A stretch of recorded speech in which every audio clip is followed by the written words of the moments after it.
Организатор, танцор, создатель костюмов, а главное – лучший друг. Все это вожатые в лагере. В Чувашском государственном педагогическом университете имени Яковлева прошло первое очное занятие школы вожатского мастерства. На нее приехали 180 старшеклассников из разных районов Чувашии. О том, чему их учат, в репортаже моих коллег. ЧГПУ имени Яковлева включился в республиканский проект «Учебно-производственные классы 21». В его рамках старшеклассники могут уже в юном возрасте попробовать себя в разных сферах, а главное – получить профессию еще со школьной скамьи. Всего обучение по программе «Вожатый» здесь проходит более 300 учеников. В рамках данного проекта договор заключен с 30 школами республики. Мы проводим обучение по двум программам в настоящий момент. Это портной и вожатый. Если мы говорим о программе «Вожатый», то она реализуется в двух форматах. Это онлайн-обучение и очное обучение, такой смешанный формат.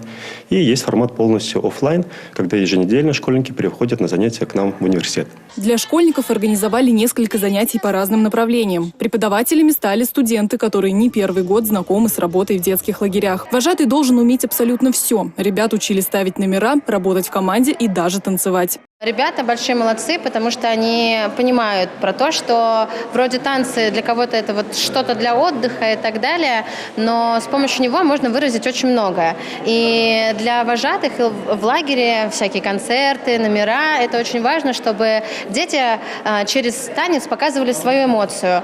И они их раскрывают внутри. Знакомили школьников и со спортивным туризмом. Учили вязать узлы, собирать и разбирать палатку и даже ориентироваться на местности. А на тренинговом занятии им рассказывали, как организовывать мероприятия, взаимодействовать с детьми и, наконец, о том, каким должен быть настоящий вожатый. Школьники все схватывали на лету. Вожатый должен именно стать другом для ребенка, то есть опорой, поддержкой, которому он, если что, сможет рассказать о своих проблемах. А на другом тренинге студенты говорили со школьниками о стрессе, как его преодолевать, как раскрепоститься и адаптироваться на новом месте. Ведь работа вожатым только на деле кажется простой. Я была на тренингах, психологических тренингах. Мне очень понравилось, весело, очень классная обстановка была.